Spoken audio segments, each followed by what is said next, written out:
This is the tray of the base ingredients. We start with that trinity. The trinity is the galanga, the kaffir lime leaf, and the lemongrass. From there, we will add to it things like garlic, shallots. That all gets ground up ingredient by ingredient into a stone mortar. Now we have the modifiers. Red chilies will make red curry paste, green curry paste, and now we have the dries. These are the dry chilies. These will make curry paste like Penang and Masaman. I know I'm throwing a lot of terms at you. Let me show you what I'm talking about. This looks a lot cleaner this way, doesn't it? These are the cans that we buy at the store. We've got two kinds that we're making today. I've got the Penang paste, and I'll put that by the modifier it becomes, and I've got the Peking paste, this one right there. Now I'm gonna open up these cans. These are the 4-ounce cans. These are the ones that are easy to use. I would say they're not really a single serving. They're probably a double serving. You could get 2 recipes out of this. And let me open the other one for you to see what's happening. Now, a lot of people think that you're kind of cheating by buying a prepared paste. That's not true at all. They have really specialized grinders that make perfect paste out of these. Now, they look pretty similar. They're both red curries, but remember, one's from a fresh chili, the other one's from a dry chili. Now, these are curry paste. In order to make these actually curry sauce or curry soup, we're missing one really essential ingredient: coconut milk. Now, the side of the can will always say, shake well before use. Remember this, for Thai curry, don't ever shake well before use. What we want to do is open up that can and see this. In a really great Thai recipe, if it asks for coconut cream, it's the stuff on the top. If it asks for coconut milk, you can go ahead and shake that can up for like Thai soups. So I'm going to show you how to actually take the cream and make a fantastic curry.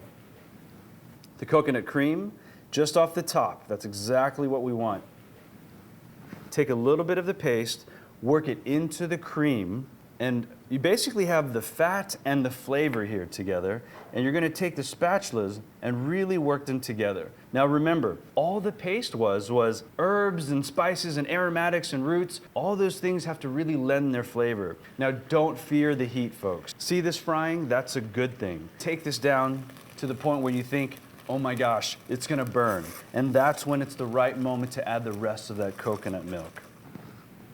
So this paste is ready. Let's add the rest of the coconut milk in now. Remember, nice and down low to the pan so it doesn't splash. Excellent.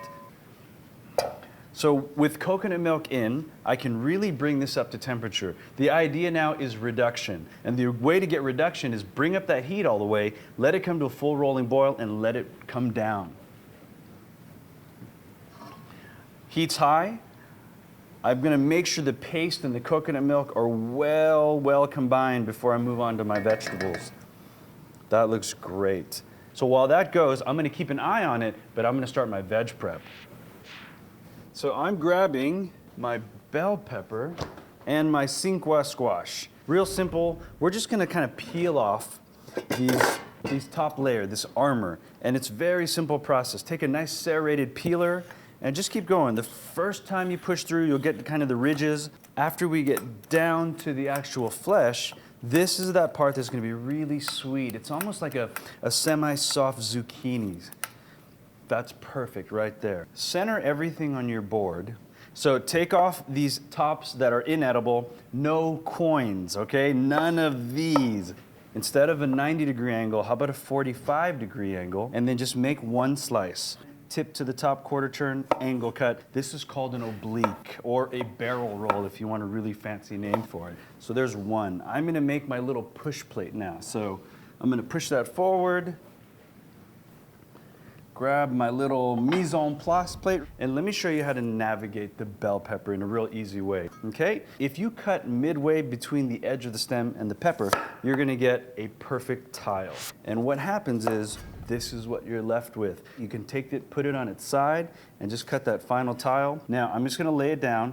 A tile will become a slice, just like that. If I want to make these into a garnish, I'll take the tiles, lay them sideways, cut them perpendicular, and guess what? A tile becomes a slice now becomes a dice, and that makes life very simple. I'm just gonna finish these off pretty quickly. Lastly, how about the onion? Now, simple. There's the root side and then there's the tip side. Let's kind of square off both sides so the onion kind of sits straight. That one's gone. Let's take a root, not all of it, just enough to kind of shave it down so it'll sit up straight. Right down, top to bottom. Now we peeled. I'm gonna do a simple slice. Two sides of the onion. There's the rainbow side, which means the top side, and the button side, which is the root side. I want to cut it so I see rainbow. So this is the idea, just to preserve the rainbow. If you see a rainbow at the end of the cut, you've cut this correctly. I've got my onions, I've got some bells for vegetable, I've got some bells for garnish, and I've got my cinque squash. I'm reaching for the kaffir lime leaves now. I take the kaffir lime leaves, I roll them up really tight into a really tight little barrel, and then I'm gonna slice very thin. The French call this chiffonade.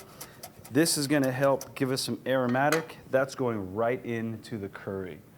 Now remember, that's just for aromatic. I want them to really release their flavor and kind of lend that another layer to the dish. So I've got my prep or my mise en place for my Penang curry. I've reduced it, it's come up to a boil. I'm gonna show you the trick on how to check if this is done. I've taken a wooden spoon, and it's gotta be wood, and rolled it right into the curry. Kind of like I'm stirring it through. And then I want to lift it up, and you'll have a nice area where it's coated. What you're going to do now is run your finger, let it cool a little bit, then run a channel with your finger through the curry. Tilt it to the side one way, kind of give it a shake. Tilt it to the other side, give it a shake. If it does not run across that channel, that's the perfect consistency. Some chefs will call that, it coats the back of a spoon. Other French chefs will call that nappé. But either way, we know that that's going to coat the rice perfectly. We're done with that. Let's just put all the ingredients in.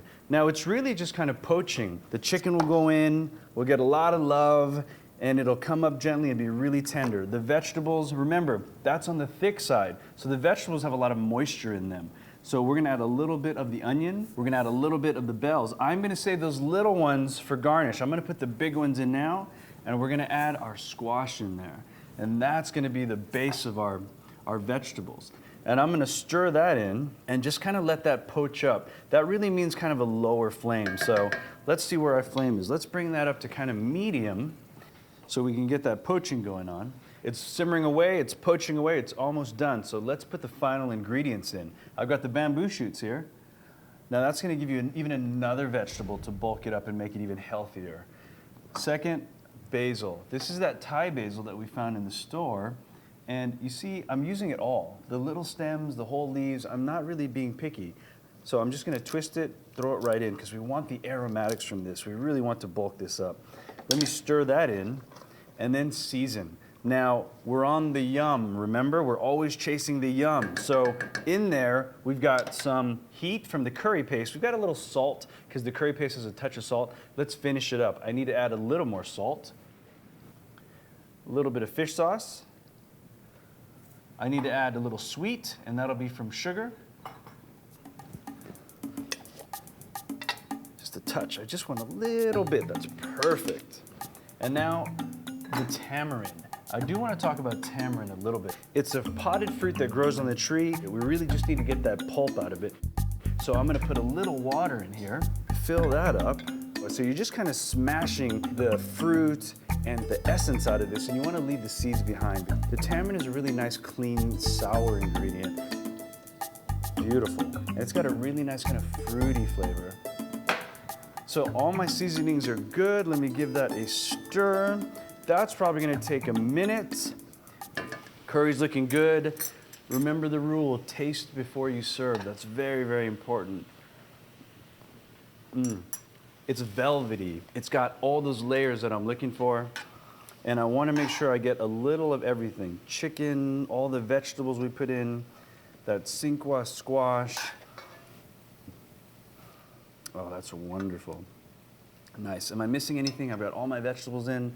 That looks great. Perfect.